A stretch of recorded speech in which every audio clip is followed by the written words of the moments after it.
Ceci est un livre audio autogénéré par Google. Les murs. Des murs se dressent depuis des milliers d'années entre les peuples divisés. Ce diagnostic sociopolitique, établi par Louis Zamenhof au XIXe siècle, est-il encore valable? Malheureusement oui. Les murs ont fortement marqué le paysage du siècle dernier. Ils ont été érigés devant nos yeux. Bien que récemment tombés, ils se dressent à nouveau en différentes parties de notre planète. En 1989, j'ai eu l'occasion de participer symboliquement de mes propres mains à la destruction du mur de Berlin. J'ai vu des Berlinois aller et venir dans les deux sens, franchissant les brèches toutes fraîches. L'enthousiasme général m'a gagné. Mais tout à coup, un souvenir lointain m'a serré la gorge. En 1943, moi qui étais alors ouvrier, j'avais démoli le mur du ghetto de Varsovie. Le mur n'avait plus de raison d'être, parce que les êtres humains qui y avaient été enfermés avaient déjà été anéantis. Quelques mois plus tôt, j'avais réussi à passer ce même mur en fuyant la mort. Au contraire, à Berlin, la chute du mur a permis aux vivants de se déplacer librement. Je ne pouvais pas me libérer de l'idée que, parmi la foule en liesse, se trouvaient peut-être aussi des gens qui, un demi-siècle plus tôt, avaient construit le mur dans ma ville pour me le faire ensuite démolir. À quel endroit avez-vous démoli le mur? Dans la rue Siena, à proximité de ma maison natale qui à cette époque n'existait plus. C'était là aussi que Louis Zamenhof avait habité? Oui, au 41 de la rue Królewska, à l'angle de la rue Zielna. Cette adresse à présent n'existe plus. La maison a disparu devant mes yeux. Le 25 septembre 1939, des sirènes se sont mises à hurler, annonçant l'approche des bombardiers allemands. Nous venions tout juste de courir nous abriter dans la cave, quand il y eut un énorme tremblement et un terrible vacarme. On a donné l'ordre d'évacuer. C'est avec bien du mal que nous sommes arrivés à sortir, car l'immeuble entier était déjà en train de brûler. Vous aviez alors 14 ans. En ce terrible moment, n'avez-vous pas eu le sentiment de perdre quelque chose de très cher? Oui, les flammes avaient dévoré mes timbres-poste et quand je regardais les décombres, j'y voyais le tombeau de mes albums. Ils étaient mon lien le plus fort avec mon grand-père. Ils correspondaient en effet abondamment avec le monde entier, et collectionnaient méticuleusement les timbres-poste. J'en avais hérité.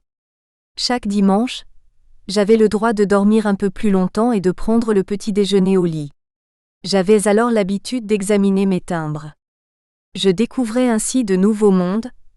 Je faisais des voyages virtuels à travers les pays enfermés par magie dans ces petites vignettes rectangulaires. J'avais déjà eu l'occasion de visiter quelques pays, lors de voyages avec mes parents. Mon père enregistrait tout cela avec son Kodak, et ajoutait des accompagnements musicaux à ses films. Ces chers souvenirs sur pellicule ont également brûlé dans l'incendie. Comment était la maison? On aimerait dire, au commencement était la maison. Pour moi, elle représentait l'éternité, elle était le symbole d'une enfance heureuse. Notre famille occupait un appartement au 3e étage, au numéro 7, le numéro de la chance. La maison se trouvait au centre-ville même, dans un beau quartier. Pour dire à quel point la maison s'est si fortement gravée dans ma mémoire, voici un événement qui s'est passé à Londres, de nombreuses années plus tard. Une voiture m'a heurté accidentellement dans la rue. Peut-être aviez-vous oublié qu'en Grande-Bretagne, si on veut traverser une rue, on doit d'abord regarder à droite? Je m'en souvenais, mais il se trouvait que la rue était à sens unique et la voiture fatale venait de gauche. Comme j'ai été reconnu responsable de l'accident, j'ai dû payer au propriétaire de la voiture le prix du pare-brise cassé par mon crâne. Donc, d'après la loi, ce n'est pas la voiture qui avait heurté votre tête, mais votre tête qui avait heurté la voiture? Exactement. Dans ce cas, je pouvais d'ailleurs me considérer victime du marxisme. Pourquoi? Parce que le chauffeur s'appelait Marx. Que la pierre frappe la tête ou que la tête frappe la pierre, dans les deux cas, c'est la tête qui souffre. Comprise ainsi, cette constatation de Don Quichotte vous concernait. Je suis resté un mois dans un hôpital londonien, frappé d'amnésie. D'après le récit de mon épouse, quelques jours après l'accident, le médecin lui annonça que j'avais retrouvé la mémoire parce que je lui avais demandé des nouvelles de mon fils. Il faut préciser que je n'ai que des filles. Je ne reconnaissais même pas mon épouse. Un jour a eu lieu ce dialogue. Je suis ta femme, tu ne te souviens pas? Oui, comment vas-tu, Christina? Je suis Juliette, ta deuxième femme. Et la troisième, quand viendra-t-elle me rendre visite? La bonne humeur est un trait marquant de votre caractère? Elle m'a aidé à traverser des moments difficiles. Comment avez-vous retrouvé la mémoire? Dans la chambre, il y avait plusieurs malades qui recevaient souvent des visites. Un jour, l'un des visiteurs s'est arrêté devant mon lit. Il a regardé la pancarte avec mon nom et m'a demandé « N'habitiez-vous pas à Varsovie, au 39 de la rue Królewska ?» J'ai protesté énergiquement. Non, au 39 c'était le docteur Endelman, mais nous c'était au 41. C'est de cette façon que la maison détruite m'a fait sortir de l'amnésie. Qui était le docteur Endelman? Un ami de notre famille. Il nous rendait souvent visite pour jouer de la musique, il était pianiste. Mon père jouait du violoncelle. Le docteur Frendler jouait de l'alto. Le docteur Laubert, professeur à l'université de Varsovie, ami de longue date de mon père et directeur de sa thèse d'agrégation, complétait le quatuor comme violoniste. Le docteur Adam Zamenhof avait suivi son père dans la profession. Non seulement il l'a suivi, mais il l'a même surpassé. C'était un praticien expérimenté, directeur du service d'ophtalmologie de l'hôpital Chist à Varsovie. En même temps, il procédait à des travaux de recherche étant agrégé de l'université de Varsovie. Mon père a laissé une abondante littérature professionnelle, où il traitait entre autres de l'astigmatisme et du glaucome. Il a fait partie des pionniers de la chirurgie de la rétine. Ma mère a joué son rôle dans la réussite de mon père. Également ophtalmologiste, elle l'a fidèlement assisté dans l'exercice de sa profession. Votre père, si occupé professionnellement, trouvait-il du temps pour son fils? Mon père était un homme parfaitement organisé. Il me consacrait de son temps régulièrement, et il était constructif. Je l'admirais, et je gardais soigneusement ses conseils en mémoire. Pendant mon enfance, j'ai passé un été à Druskininkai, aujourd'hui en Lituanie.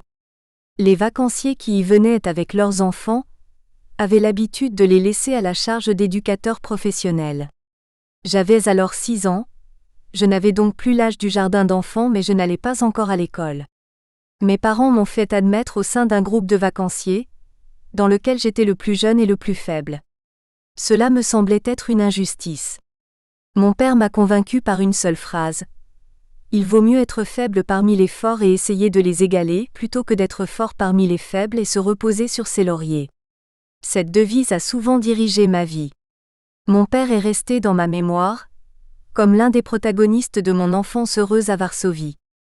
Tous les dimanches nous nous promenions tous les deux à travers la ville. Très souvent nous prenions les trams qui étaient bien entretenus. Les traminots appartenaient à l'aristocratie ouvrière. Un jour, je m'étais tellement lié d'amitié avec un traminot qu'il me permit de conduire son tram pendant quelques instants. Je commençais juste ma scolarisation, et je n'ai pas perdu l'occasion de m'en vanter à mes camarades de classe. Ils écoutaient avec admiration mon aventure du tram. Est-ce que vous vous vantiez de vos voyages à l'étranger? Pas toujours avec succès. L'année scolaire 1936-1937 a commencé par un cours de latin.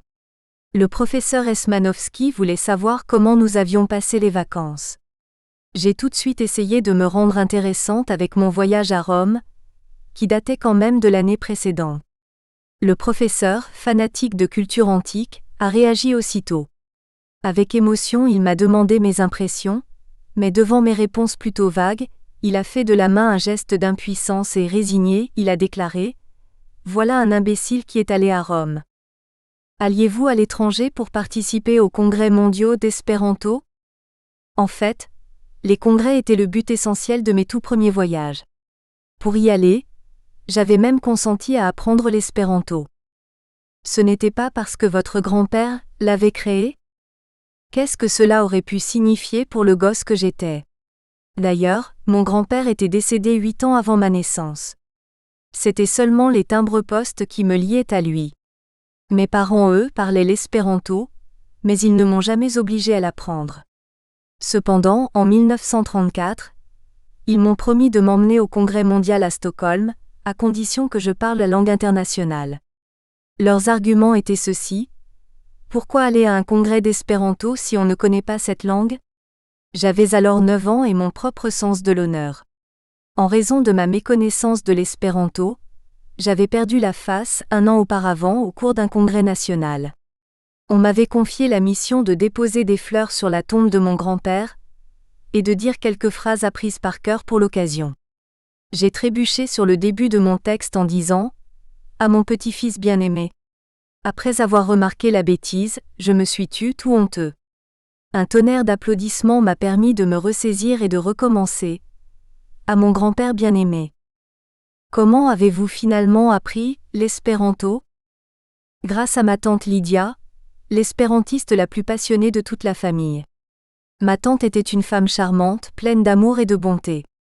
Sa présence était un plaisir. C'est peut-être à cause de cela que j'ai maîtrisé rapidement l'espéranto. Vous avez donc pu participer activement au Congrès mondial de Stockholm? Oui, il me semblait que j'étais le participant le plus important du congrès, le vrai petit prince. Je m'étais déjà bien mis dans sa peau sur le pont du Warszawa, le bateau sur lequel voyageaient les congressistes polonais. La chronique du voyage a abondé en informations sur le petit-fils. Je me souviens d'une note sensationnelle, selon laquelle, à proximité du bateau, était apparue une baleine que j'avais aussitôt pêchée avec mon Kodak. Cependant, après une étude attentive de la prise, notait le chroniqueur, à l'évidence la baleine n'était qu'un petit hareng. Avez-vous également joué le rôle du petit prince pendant les congrès suivants? Oui, avec toujours plus de confiance en moi. J'étais l'attraction du congrès, un sujet de photos séduisant. Souvent, les photographes se servaient de moi comme prétexte pour photographier mes parents qui formaient un couple attrayant. Cependant, les congrès n'étaient pas le seul but de nos voyages. Nous faisions aussi des visites d'amis et du tourisme. À l'occasion du congrès de Rome, en 1935, nous avons également visité Venise, Florence et Naples. Par bateau nous sommes allés à Malte, en Sicile et à Tripoli. Avec fierté, je regardais dans la Practico, un mensuel espérantiste, la photo avec l'indication suivante. Louis Zamenhof, âgé de 10 ans, petit-fils de l'auteur de l'espéranto, se promène à dos de chameau au cours d'une excursion en Afrique du Nord. Est-ce que je n'avais pas le droit de me donner des airs? Eh bien, le professeur de latin avait bien raison de m'avoir mis au pas. Le jeune Louis-Christophe, accompagné de sa mère, dans le désert de Libye après le congrès de Rome de 1935. Après Rome, où le congrès a-t-il eu lieu? À Vienne. Là, le rôle de petit-fils m'a laissé une impression émouvante. Pendant la cérémonie de clôture du congrès, on confia au vieux sage de la communauté espérantiste polonaise, le professeur Odeo Bouiwid, et à moi, âgé de 11 ans, le drapeau historique de Boulogne-sur-Mer, avec la tâche honorifique de le porter à Varsovie pour le jubilé d'or de l'espéranto. Pendant ce congrès mondial qui eut lieu en 1937 dans la capitale de la Pologne, j'ai profité encore davantage de mes privilèges de petit prince. Personne ne pouvait prévoir que je jouais ce rôle pour la dernière fois. Aujourd'hui, ce jubilé d'or me paraît tout à fait modeste. Modeste, en comparaison avec le congrès grandiose de Varsovie qui eut lieu pour le centenaire de l'espéranto 50 années plus tard. Le congrès du jubilé fut un événement sans ampleur. Comme j'avais 12 ans, je n'en avais pas conscience, ni ne cherchais à savoir pourquoi. Aujourd'hui, je sais que dans ce lieu qui était son berceau, l'espéranto n'était plus entouré à ce moment-là d'une ambiance très chaleureuse. Bien que l'honorable protecteur du congrès fût Ignacy Mościcki, le président de la République, bien que dans la salle des débats, apparut le général Tadeusz Kasprzycki, ministre des Armées et espérantiste éminent, des médias chauvins attaquèrent le gouvernement, lui reprochant d'avoir autorisé l'organisation du congrès. La propagande brune de l'Allemagne nazie envahissait déjà la Pologne. Pendant le congrès du Jubilé d'or, l'absence des espérantistes d'Allemagne et d'Union soviétique sautait aux yeux. À ce qu'on dit, Lénine avait surnommé l'espéranto le latin des prolétaires. Les espérantistes soviétiques avaient fait circuler cette légende pour attirer des sympathisants. Évidemment, les idéaux de la révolution russe, droit des peuples à décider par eux-mêmes, droit à une culture et une langue propre, ont fortement impressionné les adeptes de la langue internationale. Il n'est donc pas étonnant que les espérantistes, qui avait eu à subir tant d'humiliations de la part des autorités tsaristes et tant de tracasseries de la censure, saluèrent avec enthousiasme la chute du régime. Prolétaires de tous les pays, unissez-vous. Ce slogan faisait écho, selon les espérantistes soviétiques, à l'idée interne de Zamenhof, idée qui avait pour objectif la fraternisation des peuples sur la base d'une langue neutre. Un jour, un espérantiste russe, vétéran de la Révolution d'Octobre, m'a raconté que son grand souci était de savoir comment lui et ses camarades allemands et français allaient se comprendre, une fois libérés de l'exploitation capitaliste. C'est sur cette conviction qu'a grandi l'organisation espérantiste la plus importante au monde, à savoir l'Union espérantiste soviétique, SEU, Sovetlanda Esperantista Unuigo. Les soviétiques ont appris la langue internationale avec un enthousiasme révolutionnaire, inspiré de l'internationalisme prolétarien. Quand la défaite militaire dans la guerre contre la Pologne en 1920 freina la possibilité d'étendre le socialisme soviétique vers l'Europe occidentale par la voie des armes, on commença alors à exporter la révolution par d'autres moyens, par exemple par une correspondance massive en langue espéranto. Pour les espérantistes soviétiques, cette correspondance présentait la seule possibilité de contacter le monde extérieur. Ils employèrent cette opportunité dans la fidélité au marxisme-léninisme. Les lettres étaient souvent adressées à des ouvriers allemands.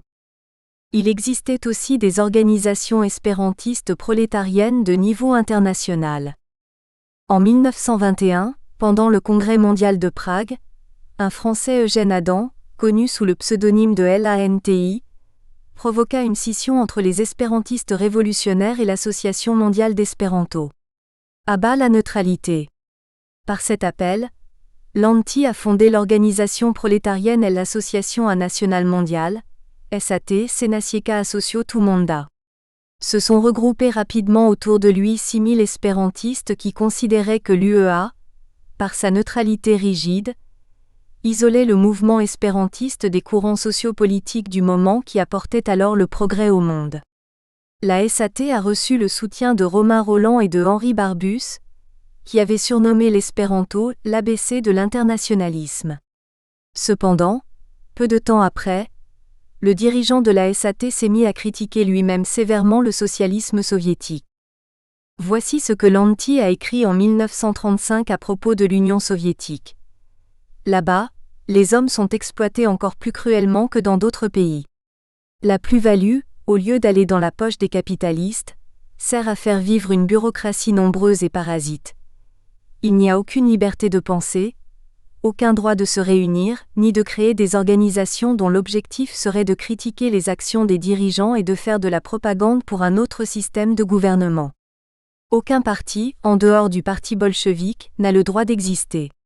Quelles en ont été les conséquences sur le mouvement espérantiste soviétique ?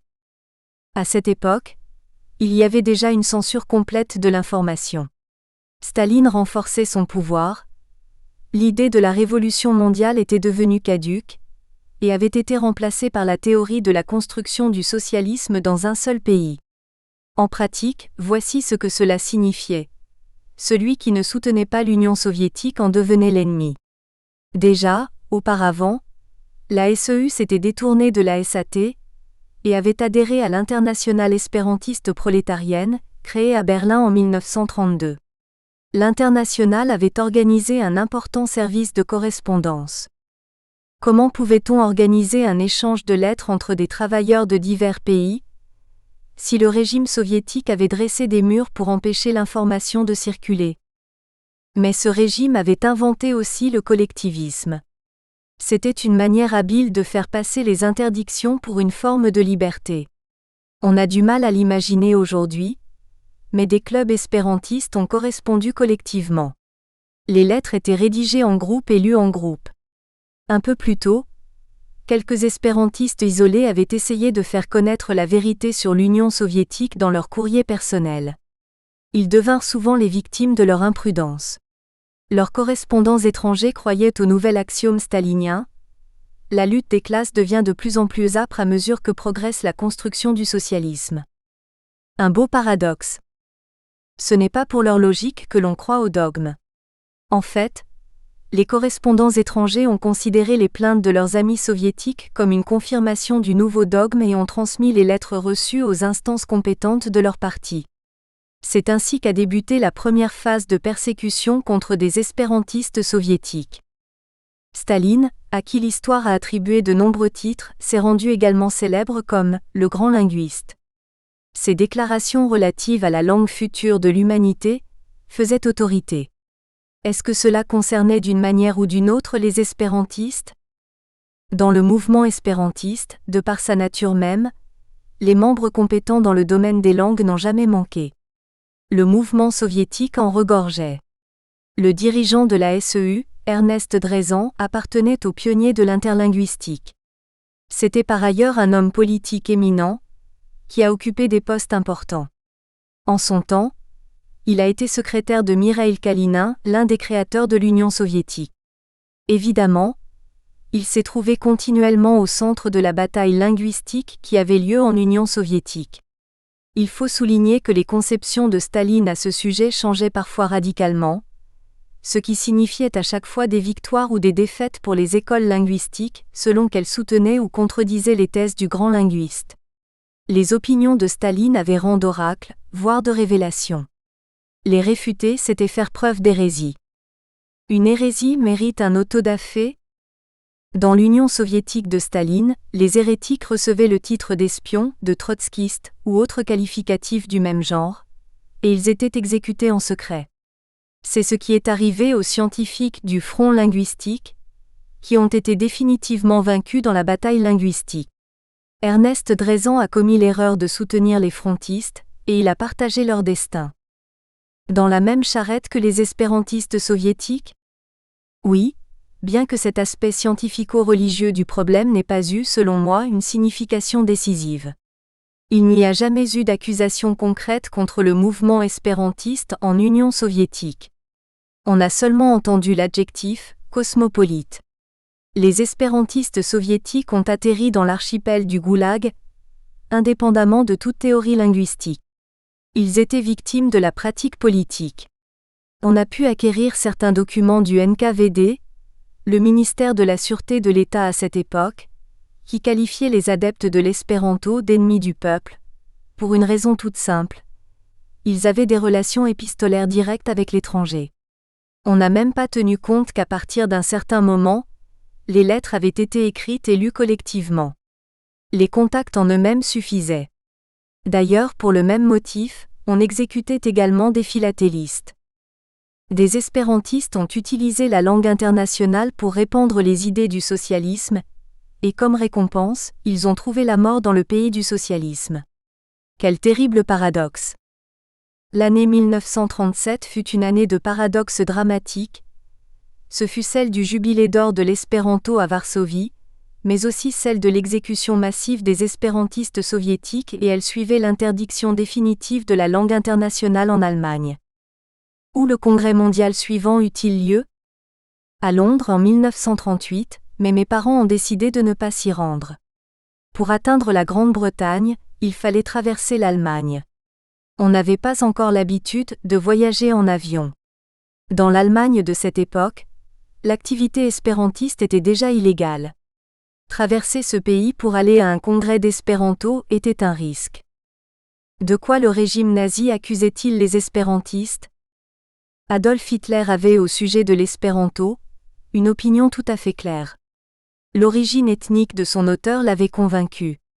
On lit dans Mein Kampf que l'espéranto avait été inventé afin de faciliter la domination des peuples par la juiverie. De plus, grâce aux succès initiaux de l'espéranto en Union soviétique ainsi qu'à son utilisation comme instrument de propagande politique, il avait été facile de le qualifier de langue des communistes. Tout de suite après la conquête du pouvoir, le parti nazi, le NSDAP, a liquidé les organisations espérantistes ouvrières. S'étaient regroupés en leur sein des espérantistes allemands, ne voulant plus appartenir à la bourgeoise association espérantiste allemande, GEA, Germana Esperanto Asocio, qui ne cessait de proclamer à cette époque sa neutralité politique. L'accusation dans Mein Kampf concernait l'espéranto en tant que tel et visait probablement toutes les organisations espérantistes. Comment s'est défendue la neutre association espérantiste allemande? Les manœuvres tortueuses des dirigeants de l'association espérantiste allemande, la GEA, pour défendre leur association, illustrent clairement comment la société allemande a cédé à l'idéologie du nazisme. L'historien allemand Ulrich Lin a étudié en détail ce phénomène. Son ouvrage éminent, La langue dangereuse, présente un panorama des persécutions contre des espérantistes en différents pays du monde. Déjà, au début du régime nazi en Allemagne, la GEA a considéré à juste titre que les persécutions que subissaient les organisations ouvrières étaient un signal d'alarme et a choisi la voie de l'adaptation aux circonstances politiques. Petit à petit, elle a abandonné son internationalisme modéré et sa neutralité politique, pour y substituer une soumission au régime. Ses dirigeants plaidaient pour un véritable internationalisme, possible seulement sur la base d'un nationalisme fort et sain. On affirmait que l'espéranto était capable de contribuer à renforcer la conscience nationale des Allemands, et même à conforter ce sentiment à l'étranger. La GEA proposait aux autorités des projets d'utilisation de l'espéranto, en vue de freiner la propagande contre le régime nazi hors des frontières. Est-ce que les nazis ont donné suite à cette proposition? Absolument pas. Les tentatives de créer une symbiose entre l'espéranto et le nationalisme étaient non seulement contradictoires en elles-mêmes, mais également non désirées par le régime. Cependant, d'étape en étape, la GEA modifiait progressivement son statut. En 1935, elle a ajouté un nouvel objectif, à savoir l'utilisation de l'espéranto selon l'idéal national-socialiste. Elle avait déjà réservé la qualité de membre uniquement aux personnes de nationalité allemande, ce qui de fait, signifiait l'exclusion des Juifs. Mais cela n'a rien empêché. En juin 1936, Heinrich Himmler, en tant que chef de la police, a décrété l'interdiction de toute action en faveur de l'espéranto et a ordonné à la GEA de se dissoudre. 2 ans après, le même décret s'appliqua en Autriche puis dans tous les pays soumis à l'Allemagne nazie. On accusait entre autres les espérantistes de chercher à éliminer les langues nationales. Étonnante est la puissance des stéréotypes. Ce mensonge nazi, absolument contraire à l'idée du créateur de l'espéranto, a perduré longtemps comme vérité, amplement colportée par la rumeur. Conformément au postulat de Goebbels, un mensonge répété plusieurs fois devient une vérité.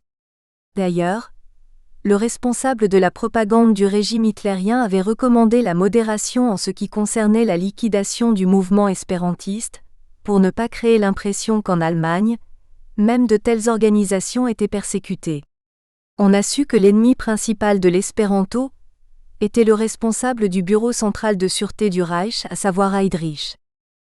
Les espérantistes soviétiques ont voulu servir le communisme, ceux d'Allemagne ont essayé de se soumettre au nazisme. Ils ont partagé le même destin. Cela confirme que l'espéranto ne peut pas se plier aux idéologies qui sont contraires à l'humanisme. Un certain nombre d'espérantistes ont compris cela dès le début, et n'ont pas approuvé les manœuvres hypocrites des dirigeants de la GEA. Ils sont devenus les premières victimes. De nombreux espérantistes allemands ont souffert plus tard dans les prisons et les camps de concentration. Toutefois, d'autres Allemands qui étaient leurs compatriotes, sont apparus en 1939 dans les rues de Varsovie. J'entends toujours le martèlement rythmé de leurs chaussures cloutées de conquérants. Quelque temps auparavant, ce sont les gémissements des sirènes d'alarme que vous avez entendus, et le fracas des bombes qui explosaient. Est-ce que vous étiez avec vos parents quand les flammes ont entouré la maison de la rue Królewska? Avec ma mère. Mon père avait été mobilisé le 4 septembre 1939. Il avait dû prévoir l'invasion, car un peu auparavant il avait commandé chez le tailleur un nouvel uniforme. Mon père était officier de réserve. Il avait acquis son grade de capitaine 20 ans plus tôt pendant la guerre contre la Russie soviétique. Les événements se sont enchaînés tellement vite que le tailleur n'a pas réussi à terminer la commande. On avait donc sorti de l'armoire l'ancien uniforme. Il était encore utilisable, car mon père prenait soin de sa ligne. Dans son uniforme, armé d'un vieux pistolet, il en imposait. C'est avec fierté que je l'ai accompagné à la guerre, qui à mes yeux devait ressembler à un défilé militaire. Cependant la caserne n'avait rien d'un terrain de parade. L'inquiétude était perceptible, on manquait d'armes. Mon père avait été nommé commandant militaire de l'hôpital Tchist, où il travaillait. Celui-ci avait une capacité de 500 lits, et il s'agissait d'un des hôpitaux les plus importants de Pologne. Au même moment, un autre médecin, un collègue de mon père, recevait l'ordre de se rendre au front. Il se trouva qu'il n'avait pas d'armes à sa disposition. Sans hésitation, mon père a décroché le pistolet de sa ceinture et l'a donné à son ami. Je ne comprenais pas le côté chevaleresque de ce geste, et j'ai même exprimé ma désapprobation. J'avais toujours considéré le pistolet comme un souvenir familial. En de rares occasions, j'avais ouvert en cachette le tiroir secret et je l'avais regardé avec admiration.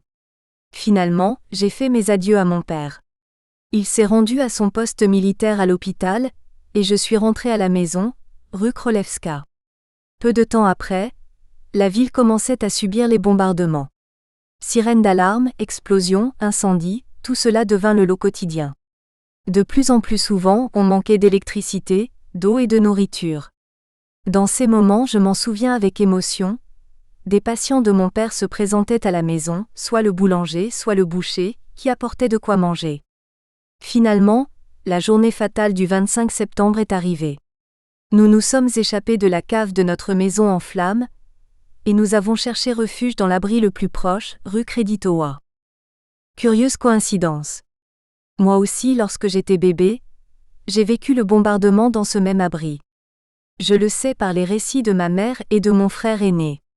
La veille du bombardement, il se trouvait à la fenêtre et, plein de curiosité enfantine, il observait un avion de chasse qui piquait. Il distinguait même le visage du pilote. In extremis, ma mère s'est jetée à terre avec lui, à l'instant même où la fenêtre volait en éclats et les morceaux de verre leur tombaient dessus. Je ne comprenais pas pourquoi le pilote avait tiré sur un enfant. Généralement, les guerres précédentes étaient l'affaire des armées.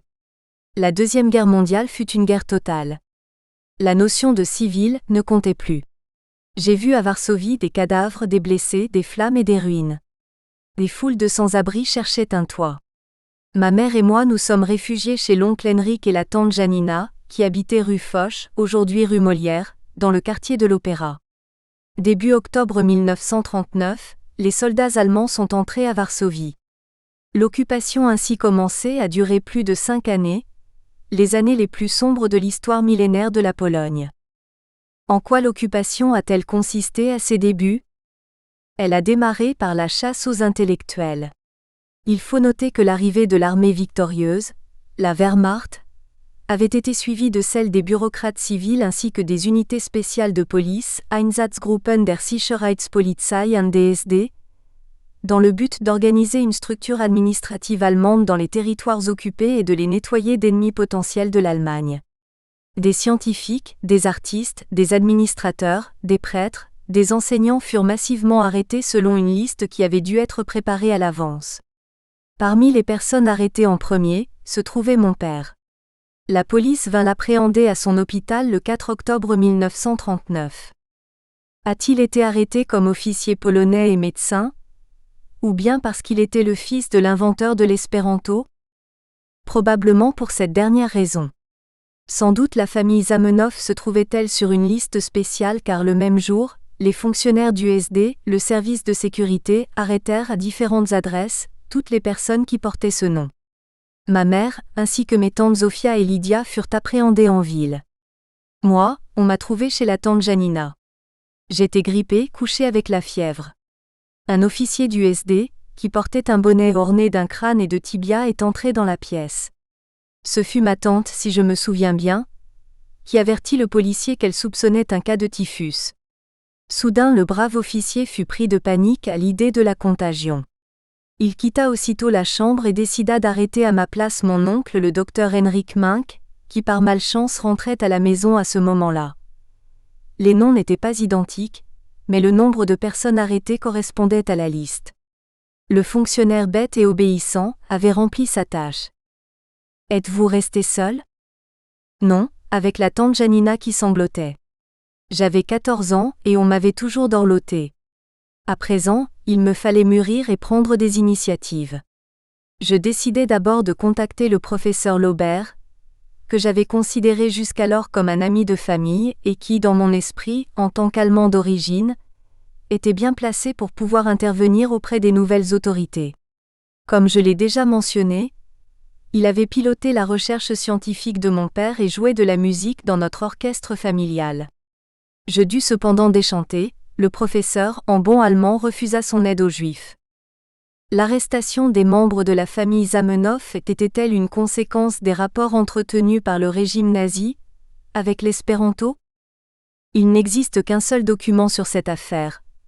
Un rapport du 6 octobre signé par le commandant du Einsatzgruppe 4, Lothar Bethel. Le document mentionne l'arrestation des membres de la famille Zamenhof, mais n'en donne pas les motifs. L'affaire paraît d'autant plus obscure que ma mère et mes tantes Zofia et Lydia furent libérées de la prison Paviak au bout de 7 mois, sans qu'aucun chef d'accusation ne leur ait été présenté et sans qu'elles n'aient même subi d'interrogatoire. Pourquoi? Qu'en pensez-vous?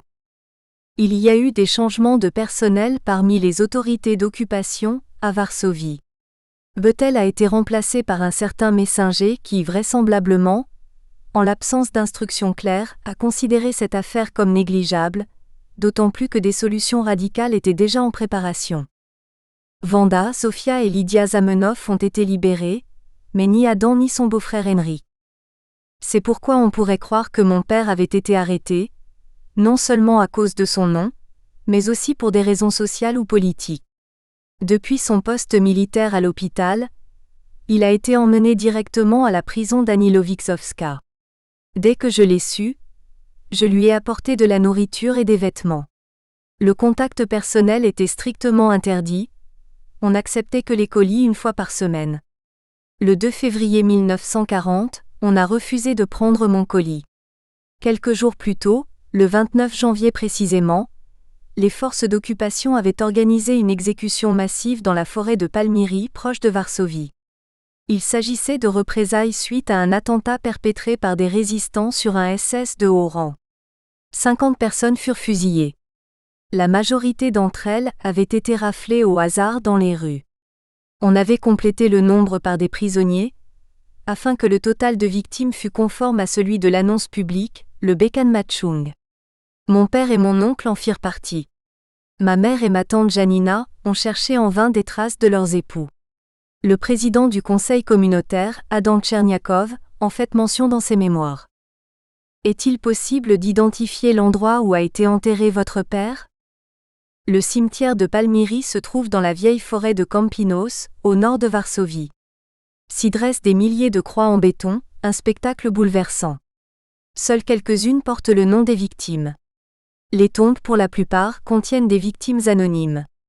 Les nazis y ont fusillé des êtres humains pendant des années, pour la seule raison qu'ils étaient polonais. Leur nom importait peu, parce que les exécutions avaient été commises dans le cadre de représailles collectives. En fait, on n'a conservé qu'une seule liste, celle des 362 fusillés des 20 et 21 juin 1940, avec parmi eux le champion olympique du 10 000 mètres, Janusz Kusokinski. Quand on y a reconstitué le cimetière après la guerre, il était difficile d'identifier les dépouilles. Cependant, on a su la date d'exécution des personnes enterrées dans chacune des fosses communes. Les dates étaient gravées sur les croix. J'ai retrouvé le secteur des fusillés du 29 janvier 1940. Une de ces croix appartenait vraisemblablement à mon père, une autre à mon oncle Henrik Mink, qui avait été arrêté à ma place. Il n'existe pas de document qui confirme l'exécution de mon père à Palmyry, mais les indices semblent assez convaincants. Dans la presse espérantiste, on a pu lire différentes versions de l'arrestation et de la mort du docteur Adam Zamenhof. Effectivement, des informations contradictoires ont été publiées ainsi que des rapports fantaisistes.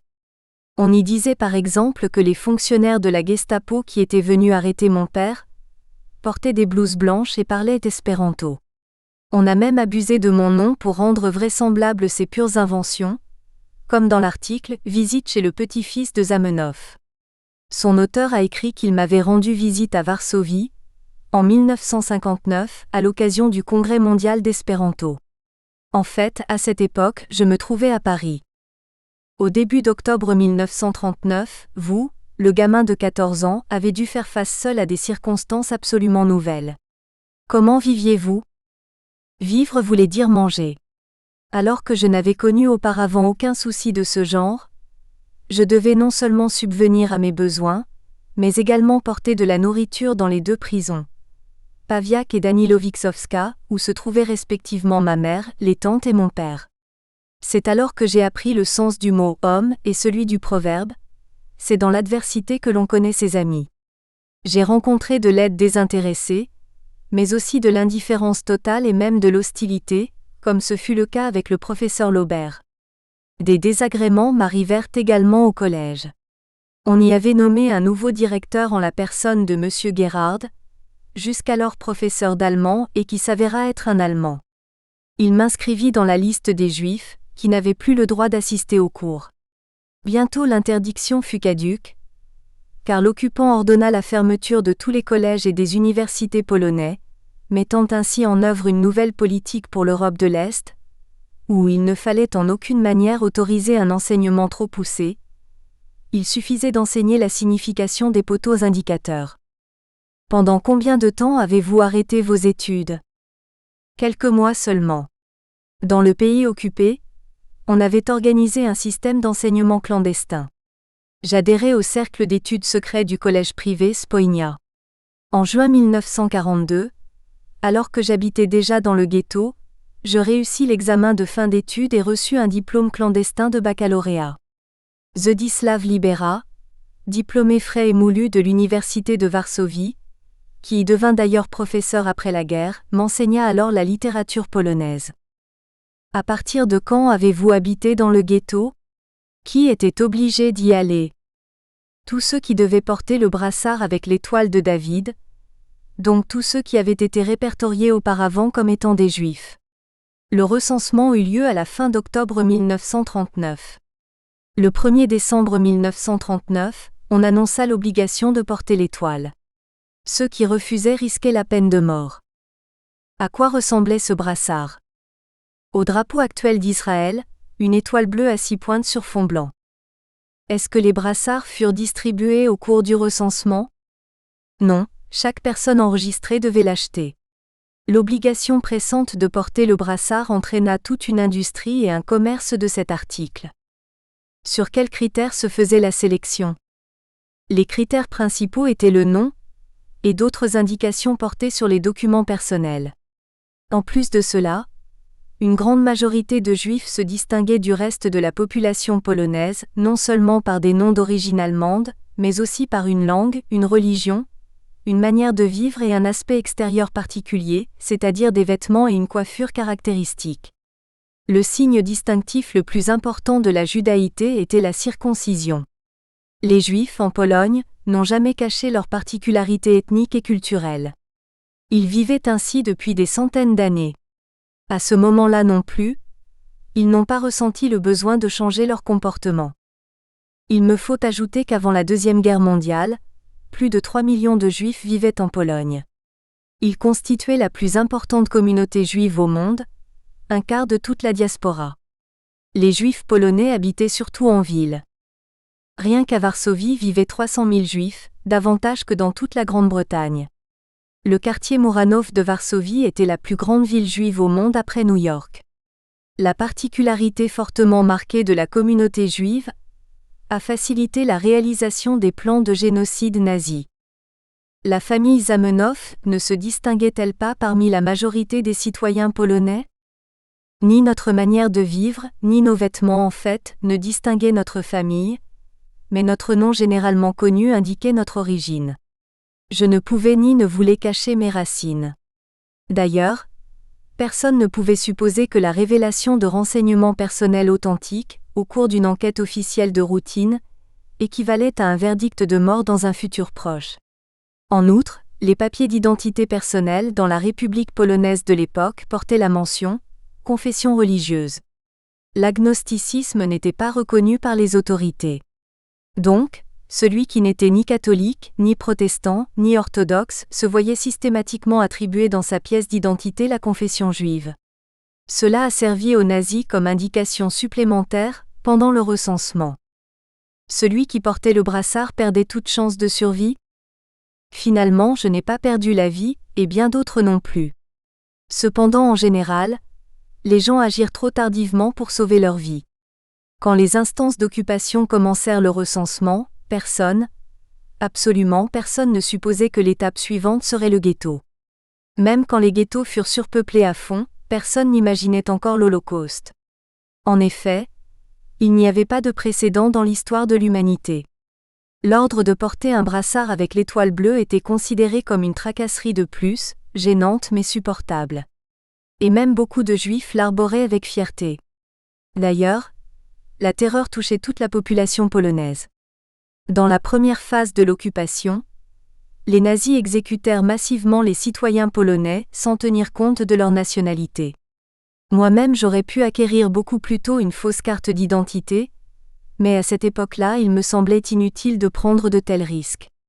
En un mot, porter le brassard et habiter dans le ghetto semblait un moindre mal, cela valait mieux que de vivre avec des faux documents et risquer la peine de mort. L'Holocauste fut précédé d'un plan précis qui s'étala dans le temps, et dont les futures victimes furent les plus mal informées. Il faut distinguer entre mes souvenirs personnels et les connaissances actuelles, acquises après la défaite de l'Allemagne nazie. Nous recevions peu d'informations à l'époque, la population de la Pologne occupée ayant été coupée des informations extérieures. La seule possession d'un récepteur de radio entraînait la peine de mort, tandis que la propagande mensongère de Goebbels s'étalait dans les journaux. D'autre part, les problèmes de la vie quotidienne m'empêchaient de voir le processus des événements historiques dans lequel j'étais entraîné. On sait maintenant que la responsabilité du problème juif incombait au bureau principal de la sûreté du Reich, dirigé par Heydrich. Dès l'automne 1939, son quartier général avait envoyé au groupe d'opération, les Einsatzgruppen, les premières instructions à ce sujet. Elles concernaient le recensement des Juifs, leur concentration dans les villes et la création de conseils juifs. Qu'étaient ces conseils juifs ? Le conseil juif était un organisme administratif sur le territoire où vivaient des Juifs. Avant l'invasion de la Pologne, il existait des communautés juives, au sein desquelles des organismes autonomes s'occupaient de la religion, de la culture, de l'éducation, voire de la philanthropie. Pendant l'occupation, les Allemands accrurent l'importance des organismes juifs, leur attribuant une vaste compétence administrative qu'on pouvait considérer comme une promotion, par rapport à leur statut dans la République de Pologne. Le statut juridique des minorités en Pologne n'était pas désavantageux. Il était garanti par le traité de Versailles, qui confirmait le rétablissement de l'État polonais après la Première Guerre mondiale. Dans quel but les Allemands ont-ils augmenté les compétences des communautés juives ? C'était un mécanisme cyniquement réfléchi, afin qu'elles collaborent elles-mêmes à leur anéantissement. Les membres des conseils juifs se trouvaient sous le contrôle total de l'occupant. En suivant un plan précis, ils organisèrent d'abord les ghettos et ensuite ils furent obligés de collaborer à leur liquidation. Comment se présentait le ghetto au début ? Les instances d'occupation avaient l'habitude d'exprimer leur volonté par une annonce publique, le Bekannmachung. À l'automne 1940, par voie d'affiche, elles donnèrent l'ordre aux Juifs de déménager dans un quartier de la ville que l'on venait d'entourer de murs. Par la suite, les murs furent déplacés selon les besoins. À l'apogée du ghetto, ils atteignaient 16 km de longueur. Comment eut lieu le déménagement ? Est-ce que l'occupant, connu comme un peuple épris d'ordre, attribua à votre famille une adresse précise ? Beaucoup de gens n'eurent absolument pas besoin de déménager, car la partie principale du ghetto fut établie dans le quartier de Muranów, en grande partie déjà habité par des Juifs. Cependant, après l'édification des murs, on constata qu'à l'intérieur se trouvaient plus de 100 000 Ariens, comme on disait, c'est-à-dire des non-Juifs. Ils furent simplement chassés de leurs habitations, et durent chercher eux-mêmes un logement en dehors du ghetto. Cette fois, les Allemands ne furent pas méticuleux au point de recenser les adresses libres dans le ghetto. Chacun dut chercher un nouveau logement par ses propres moyens. Ce destin fut aussi le nôtre. Au début eurent lieu de échanges spontanés, mais nous n'avions rien à proposer car notre maison était en ruine. Même l'appartement de la tante Janina, dans la rue Foch, n'était pas échangeable car elle faisait partie du quartier réservé aux Allemands. Tous les non-allemands durent quitter ce quartier chic de l'Opéra. Dans le ghetto, nous fûmes accueillis par des cousins éloignés qui habitaient rue Wielka, La Grande Rue. Malgré son nom, ce n'était qu'une ruelle dont on peut aujourd'hui chercher la trace en face de l'entrée principale du Palais de la Culture. Soit dit entre parenthèses, la moitié nord du palais est située sur un terrain qui faisait partie du ghetto.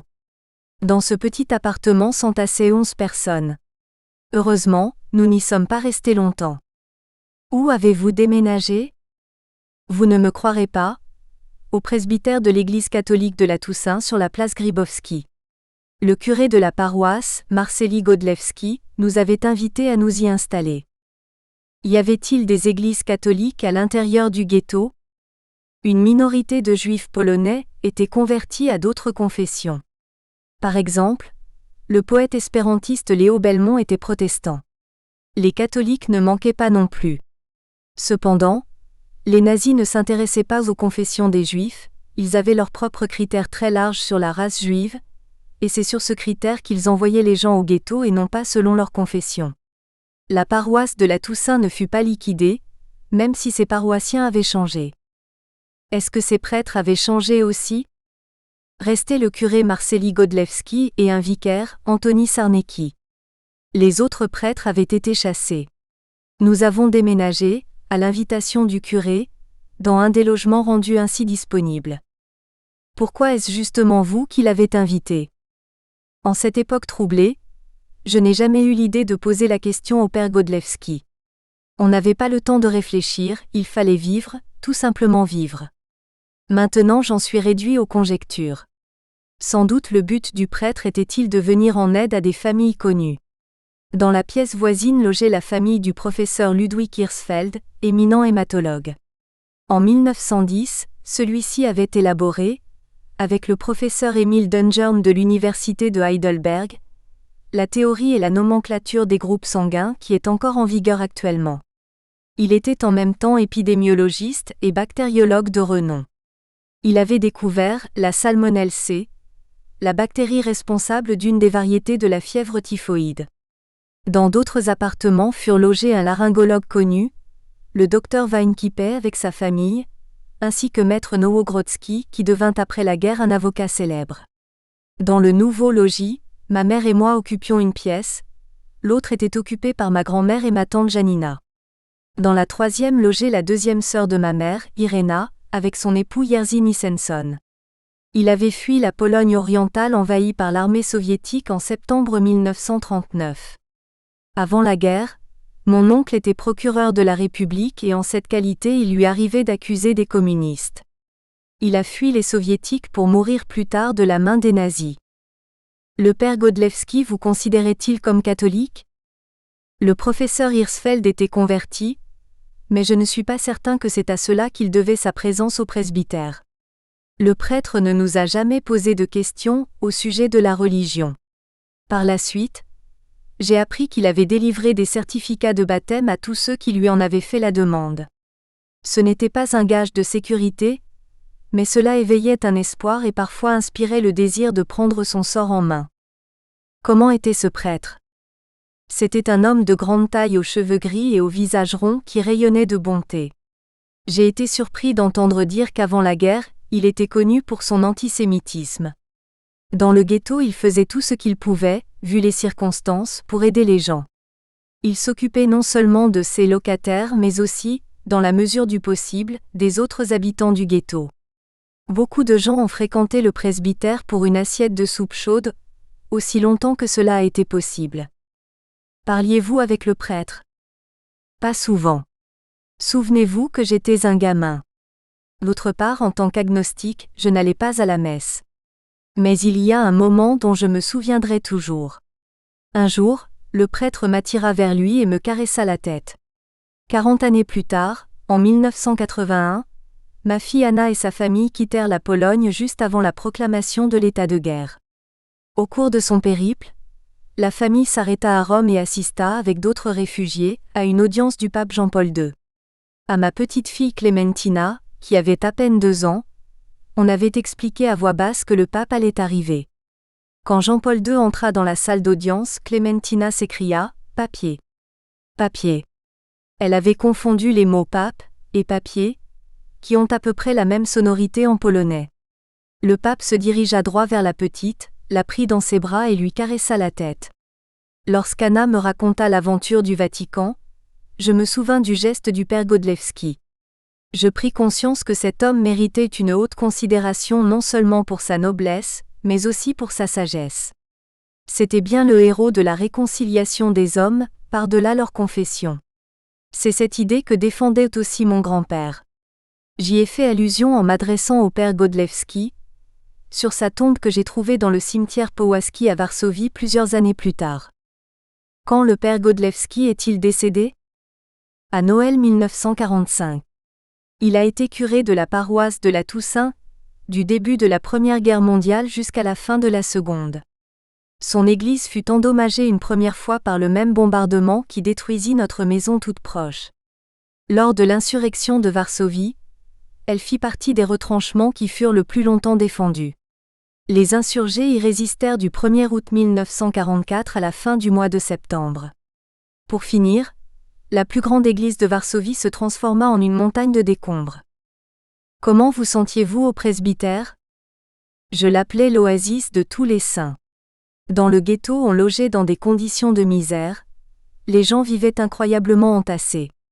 On avait transporté à Varsovie des multitudes de gens d'ailleurs, y compris de l'étranger, surtout d'Allemagne. Parfois plusieurs dizaines de personnes habitaient dans un seul appartement. Ils ne pouvaient l'occuper qu'à temps partiel. Pendant que les uns se réchauffaient à l'intérieur, les autres se promenaient dehors. Rien d'étonnant que le presbytère, ou plutôt son jardin, fît penser à une oasis. Le ghetto manquait de verdure. Les quelques arbres avaient été bien vite abattus pour le chauffage. Sortant de l'enfer, rempli à craquer de cette foule grouillante et de son air malsain, on entrait dans la cour pleine de fleurs. Elle me rappelait les cloîtres italiens que j'avais vus lors de mon voyage en 1935. Des membres de ma famille et mes amis qui habitaient diverses parties du ghetto s'y retrouvaient souvent. À quoi ressemblait la vie de tous les jours entre ces murs ? C'était une lutte quotidienne contre la faim et la maladie. L'épidémie de typhus, due à la présence permanente des poux, n'y prit jamais fin. On souffrait du manque de nourriture. Donne-nous aujourd'hui notre pain de ce jour. C'est seulement là que j'ai compris le sens de cette prière. La viande, même celle de mauvaise qualité, était rare. On la faisait entrer en contrebande dans le ghetto par diverses ruses, dans des cercueils par exemple. Au fil du temps, elle ne devint qu'un rêve. Parfois un plat nouvellement inventé y faisait penser, par exemple des côtelettes à base de pain et de sang. Dans la pauvreté générale, les différences de classe qui caractérisaient déjà la société des Juifs polonais auparavant, se faisaient d'autant plus manifestes. Les miséreux touchaient vite le fond. L'approvisionnement du ghetto en nourriture et autres denrées reposait sur le commerce de contrebande. Par conséquent, le risque et les coûts se répercutaient dans des prix très élevés. Les pauvres mangeaient toujours moins et ne tardaient pas à mourir de faim. Les riches, qui avaient des réserves d'argent et possédaient des objets de valeur, au début se portaient tout à fait bien. Leur principal problème était de se frayer un passage parmi les innombrables mains tendues des mendiants. La façon de vivre des riches du ghetto semblait confirmer la toute-puissance de l'argent. Certains trouvaient dans le ghetto matière à exercer leur esprit d'entreprise. En faisaient partie les contrebandiers et les vendeurs. Les noms de Cohn et Heller entre autres furent bientôt célèbres. Ils avaient reçu des autorités d'occupation une concession pour le transport de passagers par tramway tracté par des chevaux. Le transport par tram électrique était interdit aux Juifs. Cependant le nombre des riches fondit peu à peu. La plupart d'entre eux, une fois les réserves en argent épuisées et leurs biens vendus, partagèrent le sort des autres. La même fin attendait tout le monde, au bout cependant de laps de temps variés. Comment vous, un adolescent, vous êtes-vous retrouvé dans cet enfer ? Le fait de loger au presbytère assurait une meilleure position. Cela m'a épargné quelques humiliations et dangers dont je n'avais pas toujours conscience. En tant que jeune garçon inexpérimenté, j'acceptais ma situation plus naturellement que les adultes. Il m'était plus facile de la considérer comme normale. C'est alors que l'amour m'envoya sa première flèche. Que j'eus de mal à arranger le rendez-vous avec la fille aimée. Grâce à la vente de tous mes manuels de classe, je réussis à réunir les fonds pour inviter mon Irena chérie au café Stuka, le café des arts, dans la rue Lechno. Le café, conformément à son nom, était un véritable centre culturel du ghetto. D'éminents artistes y faisaient l'animation, entre autres le duo Andrzej Goldfeber et Władysław Szpilman, le fameux pianiste du film de Roman Polanski. Au cours de notre rendez-vous, nous avons assisté au récital de l'actrice Viera Grán, célèbre à l'époque. Bien des années plus tard, je l'ai rencontrée à Paris et je lui ai raconté l'histoire de mes bouquins vendus pour pouvoir assister à son récital. L'artiste a été touché? Pas du tout. En faisant cela, j'avais sans le vouloir dévoilé son âge. Que pouvait faire un jeune garçon dans le ghetto? Petit à petit, il s'était développé un vaste réseau de systèmes éducatifs clandestins, alors j'étudiais. De plus, je travaillais. J'avais d'ailleurs déjà commencé à travailler, bien avant. À l'époque où mon père et ma mère avaient été arrêtés, leurs amis m'avaient aidé à trouver du travail. En janvier 1940, Nous espérons que vous avez apprécié cet aperçu. Pour continuer à écouter ce livre audio sur Google Play Livres, utilisez le lien dans la description de la vidéo.